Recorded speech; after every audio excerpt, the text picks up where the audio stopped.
जैसा कि last episode में हमने देखा था कि यानरेन ने जियांशी पर हमला करने की वजह से वो बंदे उसे एंशिएंट टेम्पल में उल्टा टांग कर वहाँ से रवाना हो गई। इधर बेचारा यानरेन चिल्लाता रह गया मगर जियांशी ने उसकी एक न सुनी। अब उसके वहाँ से जाने के बाद चिनफेंग पवेलियन के डिसाइपल वहाँ पर पहुँच चुके थे। हालांकि तब तक यानरेन ने खुद को आजाद कर लिया। अब वो उन लोगों के साथ फाइट करने में बिजी था कि तभी वहाँ पर जाओ फेंगची पहुँच गया। यानरेन की हरकतें और उसकी कहानी सुनने के बाद जाओ फेंगची समझ गया था कि ये बंदा तो मासूम है। तो यानरेन उसका शुक्रिया अदा करके एक टाउन में पहुँच गया मगर वहाँ पर तो जगह जगह पर यानरेन के वांटेड पोस्टर लगे हुए थे, जिसके चलते यानरेन ने वुयान क्लैन के एक बंदे का कॉस्ट्यूम पहन लिया क्योंकि वुयान क्लैन के लोगों को मुखौटा पहनना लाजमी था। इस तरह से यानरेन खुद की पहचान भी छुपा सकता था। हालांकि उनके अड्डे पर जाने के बाद उसे पता लगा कि वुयान क्लैन के लोग तो जियांशी के पुराने दुश्मन हैं और जियांशी को खत्म करना ही उनका मकसद है। अब आगे तो इस एपिसोड की शुरुआत उसी सीन से होती जहाँ पर वुयान क्लैन का लीडर अपने बंदों को बता रहा था कि हमारे दुश्मन क्लैन के मेंबर जियांशी के लोकेशन के बारे में हमें पता चल चुका है, इसलिए खाना खाने के बाद तुरंत ही हम उसे खत्म करने के लिए रवाना होंगे। इधर खाने का नाम सुनते ही यानरेन को थोड़ा सा सुकून मिल गया। वो सोचता है चलो फाइनली मुझे खाना मिलेगा। हालांकि खाने के नाम पर तो उसके सामने बस अंडे वाला एक छोटा सा सूप बोल रखा गया था। यानरेन तो उस सूप बोल को देखकर इतना ज्यादा डिसअपॉइंट हो गया था कि वो कहता है क्या यार ये क्या मजाक है, ये है तो अंडे का सूप लेकिन इसमें ना ही अंडा है और ना ही ऑयल। क्या ऐसे ही बकवास सूप के लिए मैंने इतनी बड़ी रिस्क उठाई थी? धत तेरे की यार। साथ ही वो देखता है कि इस सूप को खाने के लिए उन्हें कोई चम्मच भी नहीं दिया गया क्योंकि चम्मच से खाने के लिए उन्हें अपना मांस घटाना पड़ेगा और ये लोग ऐसा बिल्कुल नहीं चाहते। तो यानरेन देखता है कि उसके आजू बाजू वाले लोग उस बड़े से स्ट्रॉ से सूप को खींच रहे हैं, इसलिए यानरेन भी उन्हीं के पैंतरे का यूज करता है मगर इसमें उसे जरा भी मजा नहीं आ रहा था। इसलिए उस बंदे ने अपना मास्क ऊपर करते हुए सीधे सूप की बॉल को मुंह से लगा लिया। वेल इस तरह से उसने सूप तो खत्म कर दिया था मगर तब तक वुयान के सभी लोगों ने उसे देख लिया। वुयान क्लैन का लीडर उससे कह रहा था तेरी इतनी जुर्रत कि तू सिर्फ सूप पीने के लिए अपना मास्क हटा दे, क्या तुझे हमारी कसम तोड़ने में जरा भी शर्म नहीं आई? तब तक वुयान क्लैन के कई सारे लोग यानरेन पर हमला करने के लिए उसके पास पहुंच चुके थे और सभी लोग उसे चिल्ला चिल्ला कर कहने लगे कि जो भी मास्क हटाएगा वो मिट्टी में मिल जाएगा। तब तक उनका लीडर भी अपनी पावर्स को एक्टिवेट करते हुए सीधे यानरेन के सामने कूद गया। वो कह रहा था बच्चे आखिर तेरी इतनी हिम्मत कैसे हुई कि तू हमारे रूल्स को ब्रेक करे? जो सुनते ही यानरेन ने अपना मास्क हटाते हुए सीधे उस लीडर की तरफ छलांग लगा दी। ये देखकर वो सभी लोग काफी ज्यादा पैनिक हो गए। वो आपस में कह रहे थे कि जल्दी से मास्टर को प्रोटेक्ट करो वरना ये बंदा उन्हें मार देगा। मगर उनका अंदाजा पूरी तरह से गलत था क्योंकि यानरेन उसे मारने के लिए नहीं बल्कि उसके पाँव छूने गया था और रोते हुए उससे कह रहा था मास्टर प्लीज मुझे इंसाफ दिलाए, मेरे साथ बहुत बड़ी ज्यादती हुई। अब उसका ये स्टेटमेंट सुनकर सभी लोग थोड़े से हैरान हो गए। साथ ही वो मास्टर उससे पूछ रहा था बता बच्चे तेरे साथ क्या हुआ है? तो यानरेन रोते हुए उसे बताने लगा कि दरअसल एंशिएंट टेम्पल में मेरी जियांशी से मुलाकात हुई थी।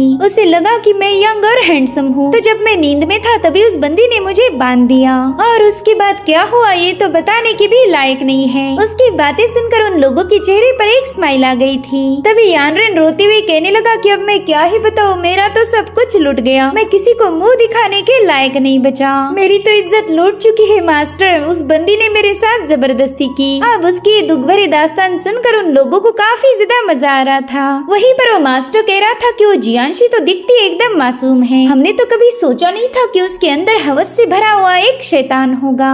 वहीं पर यानरेन की कहानी अभी भी खत्म नहीं हुई थी। वो कहता है मास्टर उसके अंदर कोई शैतान नहीं बल्कि वो लड़की खुद ही हवस की पुजारन है। दरअसल मेरा असली नाम यांग है, तो उस लड़की ने मुझे ह्यूमिलेट करने के लिए अपने घोड़े का नाम यांग रख दिया।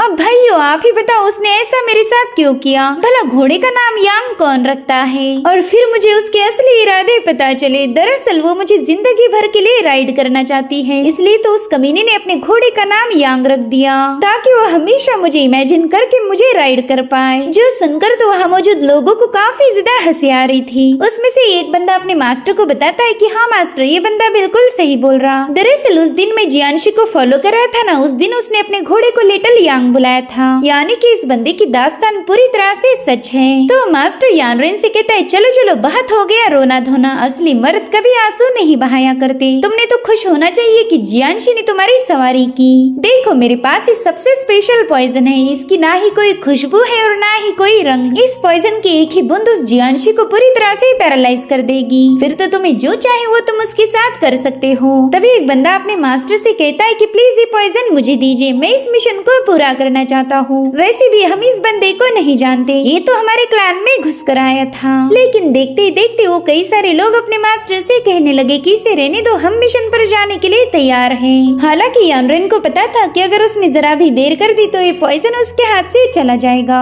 इसलिए वो तुरंत ही उस पॉइजन को छीन लेता है। साथ ही उसने मास्टर से वादा किया कि वो अपनी जान पर खेलकर जियांशी को खत्म कर देगा। उनका सालों पुराना रिवेंज यानरेन पूरा करेगा। और यानरेन की सारी नौटंकी यंग मास्टर शाओ चुपके से देख रहा था। उसे तो अब यानरेन की हरकतें देखकर उसमें काफी ज्यादा दिलचस्पी आने लगी। अब यहाँ से शाओ फेंगबाई नाम के बंदे से मिलने पहुँच गया। शाओ से बता रहा था कि वैसे तो मेरा काम है पैसे लेकर किसी को भी खत्म करना, लेकिन इस बार तो मुझे किसी को प्रोटेक्ट करने का काम दिया और इस काम के बदले मुझे बहुत बड़ी कीमत मिलेगी। इसलिए मैं तुरंत ही समझ गया कि मुझे जिसे प्रोटेक्ट करना है वो कोई आम इंसान तो नहीं हो सकता, जरूर सिर्फ वो लेजेंडरी सोर्ड एम्परर होगा। जिस पर फेंगबाई कह रहा था कि तुम्हारा काम है सोर्ड एम्परर को शियानजेन सेक्ट पहुंचाना। इस काम के अलावा तुम मुझसे कोई सवाल नहीं पूछोगे। जो सुनते यंग मास्टर शाओ हंसने लगा। वो कहता है ठीक है, मैं आपसे ज्यादा सवाल नहीं पूछूंगा, लेकिन ये टास्क खतरों से भरा होगा, तो उसके अकॉर्डिंग मुझे कीमत भी दुगनी चाहिए। आपने मुझे जो कीमत पे की है वो इसके लिए काफी नहीं होगी। जो सुनते ही फेंगबाई ने तुरंत ही एक और पाउच उसकी तरफ थ्रो कर दिया। तो उन कॉइंस को एक्सेप्ट करते हुए शाओ फेंगबाई से कह रहा था कि मैंने सुना है आप भी काफी ज्यादा बहादुर हो, आप तो आसानी के साथ सोर्ड एम्परर को शियानजेन सेक्ट पहुंचा सकते हो, फिर आपने मुझे हायर करने के लिए इतनी बड़ी कीमत अदा क्यों की। जिस पर फेंगबाई कहने लगा कि ना ही मैं किसी मसलों में फंसता हूँ और ना ही मुझे फेमस होना पसंद है। किसी मिशन को पूरा करके मशहूर होने से अच्छा है अंधेरों में रह के अपनी कामयाबी को सेलिब्रेट करो। वहीं दूसरी तरफ ओयान क्लान के लोग यानरेन को लेकर एक इन के सामने पहुंच गए थे और उसे बताने लगे कि उस ऊपर वाले कमरे को जियांशी ने बुक किया है, जाओ जाकर जल्दी से उसे पॉइजन दे दो। अब यानरेन तो जियांशी को बिल्कुल भी नुकसान पहुंचाना नहीं चाहता था, लेकिन ओयान क्लान के मास्टर ने अपने 2 चमचों को उसके साथ भेज दिया है ताकि यानरेन कोई गड़बड़ी ना कर पाए। तो यानरेन उन दोनों से कहता है कि मैं अभी जाकर उस बंदे को पॉइजन करता हूँ, तब तक आप लोग मेरा यहीं पर इंतजार करो। इधर जियांशी अपने रूम में नहा रही थी, तब तक यानरेन उसके कमरे के बाहर पहुंच गया। यहाँ पर यानरेन को पता था कि दरवाजे पर नॉक करने से कोई फायदा नहीं होने वाला, इसलिए वो सीधे जियांशी के रूम में पहुंच गया और उसे बताने लगा कि मिस जियांशी ये मैं हूँ, आपको घबराने की कोई जरूरत नहीं। मगर जियांशी तो वहाँ पर थी नहीं, इसलिए उसे ढूंढते हुए यानरेन सीधा बाथरूम में पहुंच गया, जहाँ पर जियांशी उसके मुंह पर तौलिया फेंकते हुए सीधे वहाँ की कैंडल बुझा देती है। अब यहाँ पर यानरेन ने गलती से जाकर जियांशी को छू लिया था, जिसके चलते उसे जोरदार थप्पड़ पड़ गई। तो यानरेन वहाँ पर रोशनी करते हुए जियांशी को ढूंढने लगा, जो कि फिलहाल कपड़े पहनने में बिजी थी। अब जैसे वो रेडी हुई उसने अपनी तलवार उठाकर सीधे यानरेन पर हमले करना शुरू कर दिए और वो बंदा काफी तेजी के साथ उसके हर एक वार को डॉज कर रहा था। यानरेन उससे कह रहा था कि प्लीज मेरे साथ ऐसा मत करो, आखिर मैंने तुम्हारा क्या बिगाड़ा है। वेल इन दोनों की चिल्ला पुकार की आवाज ओयान क्लान के लोग भी सुन पा रहे थे। उनमें से एक बंदा कह रहा था कि शायद इन दोनों में प्यार हो रहा है, लेकिन आजकल के बच्चे इतना खतरनाक प्यार करते होंगे ये तो हमने कभी इमेजिन भी नहीं किया था। मेरे ख्याल से वो लड़की दोबारा से यांग पर जबरदस्ती करते हुए अपनी हवस को मिटा रही है। यहाँ पर उसका साथी तो काफी ज्यादा इरिटेट था, वो वहाँ की दीवारों पर पंचे सीट करते हुए कहने लगा कि उस बेवकूफ को भेजने के बजाय मुझे वहाँ जाना चाहिए था।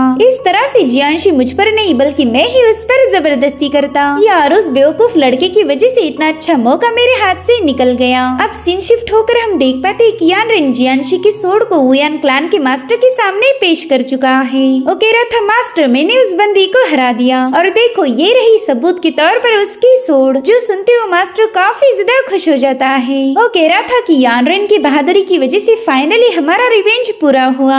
आज तो हमारे लिए एक सेलिब्रेशन का दिन है, जल्दी से इस ड्रिंक को पीने के बाद अपने मास्क को हटा दो। आज के बाद हमें शर्मिंदा होकर जिंदगी गुजारने की कोई जरूरत नहीं। लेकिन तभी वो लीडर देखता है कि उस ड्रिंक को पीते ही उसके सभी लोग बेहोश हो गए। ये तो अच्छा हुआ कि अभी तक उसने उस ड्रिंक को कंज्यूम नहीं किया था। तो लीडर तुरंत ही समझ गया कि यानरेन ने उसे धोखा दिया है। साथ ही जियांशी भी अब वहाँ पर पहुँच चुकी थी और अब हमें थोड़ी देर पहले की कहानी दिखाई गई, जहाँ पर यानरेन जियांशी की मार खाने के बाद उसे वो पॉइजन की बोतल दिखा देता है। उस बोतल को देखते ही जियांशी भी समझ चुकी थी कि ये तो वुयान क्लिफ का पॉइजन है। वो यानरेन को बता रही थी कि ये लोग कई सालों से हमें बेवजह परेशान कर रहे हैं। इन्होंने हमारे न जाने कितने सारे डिसाइपल्स को खत्म कर दिया। आज तो मैं उस वुयान क्लैन को जिंदा नहीं छोड़ूंगी। मगर तभी यानरेन उसे रोकते हुए कहने लगा कि हमें एक प्लानिंग बनानी होगी, क्योंकि वहाँ पर एक दो नहीं बल्कि कई सारे डिसाइपल्स हैं, तो वो लोग हमें आसानी के साथ आउट नंबर करते हुए हरा देंगे। सो यही वजह थी कि यानरेन ने उनकी शराब में पॉइजन मिला दिया।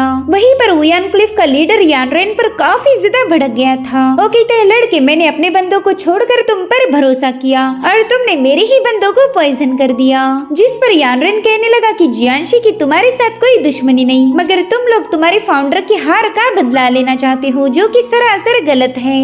और उतने में जियांशी ने अपनी सोड को समन करते हुए सीधे उस बंदे पर अटैक कर दिया। तो वो भी अपनी ब्लेड को निकालते हुए जियांशी के अटैक को काउंटर करने लगता है। वो बंदा भी जियांशी के हर एक अटैक को काफी तेजी के साथ डॉज करते हुए अपने एक्सट्रीम पावर्स को एक्टिवेट कर चुका था, जो देखकर यानरेन भी इस फाइट में शामिल हो जाता है। अगर उस लीडर ने अपने एक ही पंच में यानरेन को काफी दूर ले जाकर पटक दिया, जो देख जियांशी काफी ज्यादा भड़क गई थी। इसलिए वो भी अपनी सोड को समन करते हुए उस पर मुसलसल हमले करना शुरू कर देती है। वो उस पर अपने स्लैशेस के साथ साथ लोटस से भी अटैक करने लगी थी, जिसके चलते वो बंदा बुरी तरह से घायल होकर जमीन पर पटक गया। हालांकि उस बंदे ने अभी तक हार नहीं मानी थी। वो अपनी थंडर पावर को एक्टिवेट करते हुए जोर जोर से हंसने लगा, क्योंकि वो जानता था कि जियांशी को हराना उसके लिए बिल्कुल भी मुश्किल नहीं होने वाला। और अब उसने जियांशी पर एक जोरदार स्लैश रिलीज कर दिया था। तब यानरेन बीच में जाकर अपनी किंग सोर्ड से उसे डिस्ट्रॉय कर देता है। वो जियांशी से कह रहा था कि अब मुझे इस बंदे को हैंडल करने दो। और फिर यानरेन ने अपनी डिमोनिक पावर्स को एक्टिवेट करते हुए बड़ी ही तेजी के साथ उस बंदे पर हमले करना शुरू कर दिए, मगर वो उतनी ही स्पीड के साथ उसके अटैक को डॉज करने में लगा हुआ था। यहाँ पर यानरेन ने उस पर एक बहुत ही जबरदस्त स्लैश अटैक रिलीज कर दिया। हालांकि वो लीडर समय रहते बेंड होकर उसे भी नाकाम कर चुका। इस तरह से इन दोनों में ऐसी जबरदस्त फाइट काफी देर तक चलती रही, जिसमें फाइनली यानरेन ने उस बंदे को हरा दिया था। वहीं पर जियांशी तो उसकी पावर देखकर ही हैरान हो गई। वो कहती है कि बस 2 दिनों के अंदर ही यानरेन की कल्टीवेशन काफी हद तक इम्प्रूव हो गई। और उतने में वो लीडर दोबारा से उठ गया। उसे यानरेन से नहीं बल्कि जियांशी से बदला लेना था, इसलिए वो तुरंत ही अपनी पावर्स को एक्टिवेट करते हुए सीधे जियांशी पर कूद पड़ा। और इसी मौके का फायदा उठाते हुए यानरेन पीछे से आकर उस पर अपनी किंग सोर्ड से हमला कर चुका था। उसका एक ही स्लैश अटैक उस बंदे को खत्म करने के लिए काफी हो गया। यहाँ पर जियांशी तो यानरेन की इस डोमिनेंस को देखकर ही काफी ज्यादा हैरान थी। यानरेन उससे कहने लगा कि पास्ट में तुमने मुझे प्रोटेक्ट किया था, मगर इस बार मैं तुम्हें प्रोटेक्ट करूंगा। अभी दोनों दोबारा से अपना सफर शुरू कर देते हैं। यहाँ पर जियांशी काफी ज्यादा खुश थी कि उसे यानरेन जैसा कंपेनियन मिल गया। वही दूसरी तरफ हम कमांडर किन को देख पाते, जो कि अपनी सोड की शार्पनेस को चेक करते हुए ली उसे कहने लगी कि चुंगशु टाउन के इंसिडेंट के बाद मेजर से काफी ज्यादा परेशान हो गए हैं। शायद उन्हें हमारे चेनफिंग पवेलियन से डर लग रहा होगा। ऐसा भी हो सकता है कि वो लोग हमारे खिलाफ बगावत कर दे। तो अब जो भी सेक्ट हमारे ऑर्डर को फॉलो करेंगे, हम उनके साथ नरमी से पेश आएंगे। लेकिन जो लोग हमारे खिलाफ गए, उनसे मुझे पर्सनली निपटना होगा। इतना कहते साथ ही उसने अपनी सोड को लियू के एकदम करीब से पास कर दिया। एक पल के लिए तो लियू को लग रहा था कि कहीं वो इस अटैक में मारा न जाए। अब लियू से बता रहा था कि फिलहाल टिनफेंग क्लैन काफी ज्यादा एक्टिव है। उसने तो हमारे खिलाफ एक बड़ी आर्मी बनाने की भी साजिश रची। मैंने तो सुना है कि उनके लीडर जाओ फेंगची ने यानरेन को भागने में भी मदद की थी। लेकिन अगर आप खुद होकर एक्शन लेने पर उतर आओ तो वो लोग हमसे पंगे नहीं लेने वाले, और फिर मौका मिलते ही हम ब्लेड सिक के सभी मेंबर्स को एक ही साथ मौत के घाट उतार देंगे, ताकि हमारी फ्यूचर की सारी परेशानियां खत्म हो जाए। उतने में ही कमांडर किन का परिंदा यानरेन का लोकेशन लेकर उसके पास पहुंच गया था। तो लियू से कहने लगी कि चलो उस यानरेन को हैंडल करने की जिम्मेदारी मैं तुम्हें देती हूँ। जाओ जाकर उसे खत्म करके उस लेटर को हासिल करो। इस तरह से तुम मेरे सामने अपनी वफादारी साबित कर पाओगे। तो लियू तुरंत ही उसके सामने नील डाउन करते हुए कहने लगा कि मैं आपको डिसअपॉइंट नहीं करूंगा। इधर यानरेन और जियांशी एक रेगिस्तानी इलाके में ट्रैवल कर रहे थे। जियांशी यानरेन से पूछ रही थी कि तुमने मैप तो ठीक से पढ़ा था ना, क्या श्वेनजेन सेक्ट इसी डायरेक्शन में है? तो यानरेन उस मैप को देखकर कहने लगा कि हाँ, हो सकता है कि श्वेनजेन सेक्ट इसी डायरेक्शन में हो, यानी कि वो बिल्कुल भी श्योर नहीं था। जो सुनते ही जियांशी उस पर गुस्सा हो गई। वो कह रही थी कि तुम्हें तो ठीक से नक्शा पढ़ना भी नहीं आता। शुक्र मनाओ कि मैं फिलहाल कमजोर हूँ, वरना अभी अपनी सोड बाहर निकाल लेती। अब इस पर क्या जवाब दिया जाए, ये बेचारे यानरेन को समझ समझ नहीं आ रहा था। और तभी वो देखता है कि उनके सामने काफी हरा भरा इलाका था। तो जियांशी से कहने लगा कि हम लोग इस फॉरेस्ट को एक्सप्लोर करेंगे, यहाँ पर पानी मिलने के चांसेस 100% हैं। जो सुनते ही जियांशी खुशी के मारे उसका हाथ पकड़ लेती है। जो देख यानरेन कहने लगा कि मैं जानता हूँ आप काफी ज्यादा खुश हो, मगर इसका मतलब ये तो बिल्कुल नहीं कि आप मेरा फायदा उठाओ। पिछली बार भी आपने मुझे जबरदस्ती किस किया था। जो सुनते ही जियांशी गुस्से में उसका हाथ झटकते हुए कहने लगी कि शक्ल देखिए अपनी, तुम्हारे जैसे बदबूदार सड़े हुए पनीर का भला कौन ही फायदा उठाएगा। जिसके बाद वो बड़ी ही तेजी के साथ जंगल की तरफ रवाना हो गई। इधर यानरेन अभी भी प्रोसेस कर रहा था कि इस बंदी ने मुझे सड़ा हुआ पनीर क्यों बोला होगा, और फिर उसके पीछे भागते हुए कहने लगा कि यार मेरा फायदा उठाने के लिए मना किया था, लेकिन इसका मतलब ये तो बिल्कुल नहीं कि तुम मेरी जैसी कली को इस रेगिस्तान में मुरझाने के लिए अकेला छोड़ दो। अब अगले सीन में हम देख पाते कि ये लोग जंगल के बीचों बीच पहुंच चुके हैं और तभी अचानक से वहाँ पर कोहरा छाने लगा। साथ ही साथ जियांशी पर नेडल से अटैक होना शुरू हो गए थे, मगर वो बड़ी ही तेजी के साथ उन्हें डॉज करने लगी। उतने में ही जियांशी को वहाँ मौजूद पेड़ के पीछे किसी के छुपे होने का एहसास हुआ, तो वो अपनी सोर्ड सीधे उस पेड़ में घुसा देती है। मगर ये तो बस एक गुड़िया थी जिसे कोई टॉय जैसा यूज करके इन पर हमले करवा रहा था। साथ ही साथ इन दोनों को वहाँ पर किसी की आहट महसूस होने लगी थी, तो जियांशी तुरंत ही उस बंदे पर हमला करने के लिए रवाना हो गई। मगर उस बंदे का टारगेट था यानरेन, तो जियांशी के दूर हटते ही वो यानरेन पर कूद पड़ा। उसने यानरेन को बड़ी आसानी के साथ जमीन पर पटक दिया था। साथ ही वो यानरेन से कहने लगा कि वाह तुम्हारी आंखें तो काफी ज्यादा खूबसूरत हैं, क्यों ना मैं इन्हें निकाल कर अपने नेकलेस में सजा दूं। वो नेकलेस कमांडर किन को तो काफी ज्यादा पसंद आएगा। इधर यानरेन उसके हाथ को रोकते हुए कह रहा था कि पता नहीं क्यों ये चेनफेंग पवेलियन के लोग मेरे हाथ धोकर पीछे क्यों पड़े हैं। वहीं दूसरी तरफ कमांडर किन को एक लेटर मिल चुका था जिसमें लिखा है कि लियो ने ऑलरेडी यानरेन की तलाश शुरू कर दी। इतना ही नहीं, कमांडर किन ने व्हाइट हॉर्स अलायंस के कुछ डिसाइपल जाओ फिंगची के पीछे भी लगवा दिए थे, क्योंकि जाओ फिंगची चेनफेंग पवेलियन के खिलाफ हो चुका है, इसलिए किन उसे रास्ते से हटाना चाहती थी। इधर लियो यानरेन को कोई नुकसान पहुंचा पाई इससे पहले ही जियांशी ने उस पर हमला कर दिया, जिसके चलते लियो भी उस अटैक को काउंटर करते हुए पीछे हट गया। वो दोबारा से गायब हो चुका था। यहाँ पर यानरेन को समझ ही नहीं आ रहा था कि आखिर ये बंदा कौन सी टेक्निक का यूज कर रहा है। उतने में ही लियो जियांशी पर एक क्लोज अटैक करने के लिए उसके काफी करीब पहुंच चुका था, मगर यानरेन उसे एक ही फटके में दूर पुश कर देता है। साथ ही साथ लियो के हर एक नीडल को डिस्ट्रॉय किए जा रहा था। साथ ही वो जियांशी से पूछने लगा कि क्या तुम ठीक हो, उस बंदे ने तुम्हें चोट तो नहीं पहुंचाई। जिस पर जियांशी जवाब देते हुए कहने लगी कि नहीं मैं बिल्कुल ठीक हूँ। और उतने में इन दोनों को लियो के हंसने की आवाज आने लगी। वो कह रहा था यार अब मैं क्या ही कहूँ, तुम तो काफी क्यूट कपल हो। तुम्हारे जैसे प्रेम पंछियों को देखकर तो मुझे अपनी तन्हाई पर गुस्सा आता है, काश मेरी भी कोई गर्लफ्रेंड होती। और फिर अचानक से इन दोनों पर कई सारी नीडल्स रिलीज हो चुकी, मगर जियांशी ने अपने लोटस आर्टिफैक्ट का यूज करते हुए उन सभी नीडल्स को तुरंत ही वापस लियो के पास भेज दिया। लियो देखता है कि उसकी नीडल तो काम नहीं कर रही, इसलिए अब वो अपनी मून ब्लेड का यूज करने लगा, जो कि काफी ज्यादा भयानक थी। वेल ये मून ब्लेड भी हजारों नीडल को कंबाइन करके बनाई गई थी, तो यानरेन उसे डिस्ट्रॉय करने के लिए अपनी सोड का यूज करता है। हालांकि लियो ने उसकी ब्लेड को ही पकड़ लिया था और अब इन दोनों में हमें जबरदस्त मुकाबला देखने को मिला। यानरेन उस पर हमले करते हुए कहने लगा कि मुझे हिडन अटैक्स बिल्कुल भी पसंद नहीं आते, अगर दम है तो मर्द बन के फेस टू फेस मेरा मुकाबला करो।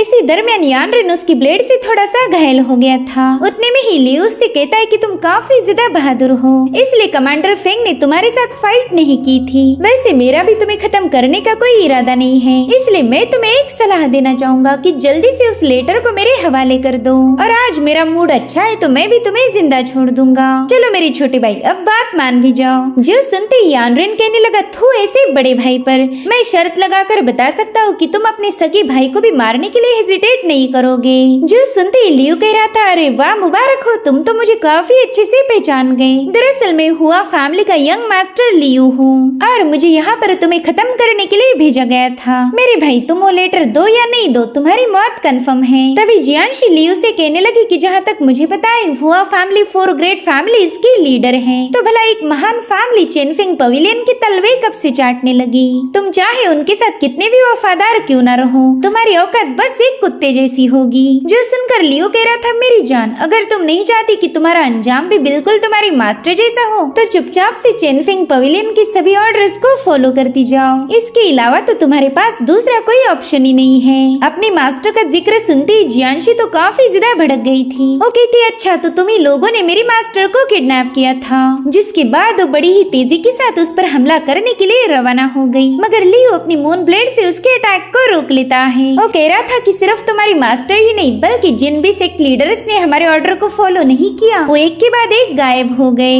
अगर तुम नहीं चाहती कि तुम्हारे साथ भी ये हादसा हो तो मेरे रास्ते से हट जाओ। यहाँ पर जियांशी ने हवा में फ्लोट करते हुए अपने लोटस आर्टिफैक्ट का यूज करके लियो पर हमला कर दिया। तो इस बार लियो बुरी तरह से घायल होकर वहाँ पर एक जोरदार ब्लास्ट हो चुका था। और इसी के साथ एपिसोड यहीं पर एंड हो जाता है। Thank you so much for watching. Bye bye, take care.